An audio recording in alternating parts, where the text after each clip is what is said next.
Perhaps most concerning are public statements by President Tshisekedi of the DRC and the President of Burundi openly calling for a regime change in Rwanda, an unprecedented escalation that cannot be ignored. Birashoboka ko izikunze kumvikana cyane ari iza Perezida Tshisekedi w'iki gihugu ndetse na Perezida w'igihugu cy'u Burundi bakunze guhamagarira guhinduka kw'imiyoborere mu Rwanda.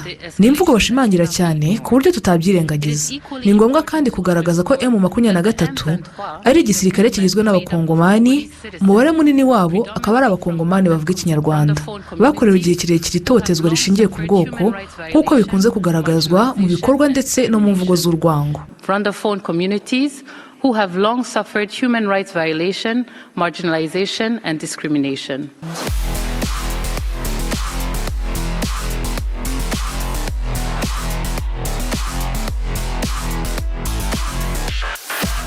Turabasuhuje mwe mwese mukurikiye Rwandanet TV. Reka tubagezeho amakuru twabateguriye. U Rwanda rwabwiye bitabiriye inteko ya 59 y'akanama ka Loni gashinzwe uburenganzira bwa muntu ko rutewe impungenge n'ibikorwa by'ubushotoranyi rwakomeje gukorerwa na Repubulika ya Demokarasi ya Kongo kuva mu 2021. Byagarutsweho n'intumwa ihoraho y'u Rwanda muri ako kanama ka Loni gashinzwe uburenganzira bwa muntu, Ambassadeur Ruryamiye bakuramutsa mu ijambo yagejeje ku bitabiriye iyo nteko y'ako kanama ya 59 yakoraniye i Geneve mu Busuwisi, ari naho ari ikicaro cy'ako kanama gashinzwe uburenganzira bwa muntu. Hari mu kiganiro cyihariye kibanze ku bibazo by'umutekano mu burasirazuba bwa Repubulika ya Demokarasi ya Kongo. Ambasaderi bakuramutsa yagaragaje ko kuva mu 2021 u Rwanda rwakomeje kwibasirwa ku butaka bwarwo n'ibitero byo biva muri Repubulika ya Demokarasi ya Kongo ndetse n'ibivogera ikirere cyarwo. Yagaragaje kandi ko u Rwanda ruhangayikishijwe cyane n'imikoranire ya Repubulika ya Demokarasi ya Kongo n'abarwanyi b'umutwe wa FDLR ugizwe na bamwe mu bagize uruhare muri jenoside yakorewe abatutsi mu Rwanda, none ubu ngubu aba barwanyi b'uyu mutwe bakaba barivanze n'igisirikare cya Kongo. Ambasaderi bakuramutsa yanavuze ko u Rwanda rwamagana ku mugaragaro umugambi wa Perezida wa Repubulika ya Demokarasi ya Kongo Felix Antoine Tshisekedi na mugenzi we w'u Burundi Evariste Ndayishimiye wo guhirika ubuyobozi buriho mu Rwanda, avuga ko ibi byongera umutekano muke mu karere.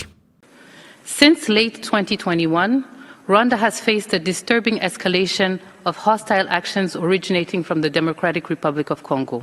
Kuva mu mwaka wa 2021 u Rwanda rwagiye ruterwa impungenge n'ibikorwa by'umutekano muke bituruka muri Repubulika Iharanira Demokarasi ya Kongo. Of particular concerns is the reinforced collaboration between the Congolese army and the Kinshasa-backed FDLR, a UN-sanctioned armed group composed of individuals responsible for the 1994 genocide against the Tutsi in Rwanda, which continue to propagate a genocidal ideology in the Great Lakes. By'umwihariko kandi ni ibikorwa bituruka ku mikoranire ya hafi y'igisirikare cya Kongo ndetse n'umutwe uterwa inkunga n'iki gisirikare wa FDLR. Uyu akaba ari umutwe ugizwe n'abasize bakoze jenoside yakorewe abatutsi mu Rwanda mu mwaka w'1994. Aba bakaba ari bakomeje gushyira ingengabitekerezo ya jenoside mu karere k'ibiyaga bigari. It is also important to highlight that the Eastern DRC is home to approximately 200 armed groups, further contributing to the persistent instability in the region. Also of concerns are the numerous attacks by the DRC against Rwanda, including cross-border shelling, repeated violation of our airspace by DRC jet fighters, enforced disappearances of Rwandan nationals in the DRC, and an organized campaign of hate speech and incitement against Congolese Rwandaphone communities. Ni ngombwa kandi kuvuga ko uburasirazuba bwa Kongo bugizwe n'imitwe y'iterabwoba isaga 200 ikaba iri guteza umutekano muke mu karere, ndetse kandi ntitwakwirengagiza ubushotoranyi bwa Kongo ku Rwanda burimo kuvogera ikirere cy'u Rwanda bikozwe n'igisirikare cya Kongo, ibinyoma bivuga ko abasirikare b'u Rwanda bari muri iki gihugu ndetse n'imvugo z'urwango zibasira abakongomani bavuga ikinyarwanda. Concerning our public statements by President Tshisekedi of the DRC and the President of Burundi openly calling for a regime change in Rwanda, an unprecedented escalation that cannot be ignored. Birashoboka ko izikunze kumvikana cyane ari iza Perezida Tshisekedi w'iki gihugu ndetse na Perezida w'igihugu cy'u Burundi bakunze guhamagarira guhinduka kw'imiyoborere mu Rwanda. Ni imvugo bashimangira cyane ku buryo tutabyirengagiza. Equally important to underscore that the M23 is a movement made up of Congolese citizens, predominantly from Rwandaphone communities, who have long suffered human rights violation, marginalization, and discrimination. ni ngombwa kandi kugaragaza ko M23 ari igisirikare kigizwe n'abakongomani, umubare munini wabo akaba ari abakongomani bavuga ikinyarwanda, bakorewe igihe kirekire itotezwa rishingiye ku bwoko nk'uko bikunze kugaragazwa mu bikorwa ndetse no mu mvugo z'urwango. Iki ni ikibazo gikomeye gikwiye gukemurwa na guverinoma ya Repubulika Iharanira Demokarasi ya Kongo, but rooted in structural exclusion, hate speech, and persecution. These are governance failures that must be addressed by the DRC government. Rwanda remains committed to the peace process in the Eastern DRC, mostly notably active participation in the African-led peace framework, as well as the complementary efforts in Doha and Washington, with the ultimate goal of achieving lasting peace, security, and prosperity for all. The East African Community and SADC peace process rightfully includes the establishment of humanitarian corridors as part of its framework.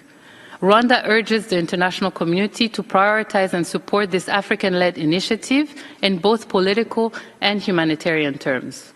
Only by empowering regional solutions can we effectively respond to the urgent needs of affected populations and tackle the root causes of instability. Mr. Vice President, in conclusion, Rwanda stands ready to engage in constructive dialogue, provided that the work of the fact-finding mission remains impartial and free from politicization. Only by addressing the structural drivers of conflict in Eastern DRC can the Council begin to restore trust and relevance in a region that has been too often failed by international community. Thank you. Ambasaderi bakuramutsa urujeni. Mu zindi nkuru, banki nkuru y'igihugu yo yatangaje ibihano bishya ku bantu n'ibigo bishyiraho ibiciro ku bicuruzwa cyangwa se service ndetse n'abakora ubucuruzi mu madevize nta burenganzira babiherewe.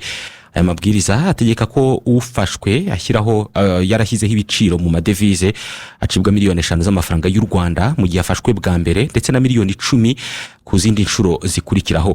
Abakora ibikorwa by'ubucuruzi mu madevize bazajya bahanishwa gucibwa 50% by'yakoreshejwe muri icyo gikorwa ku nshuro ya mbere, mu gihe izindi nshuro bazacibwa 100%.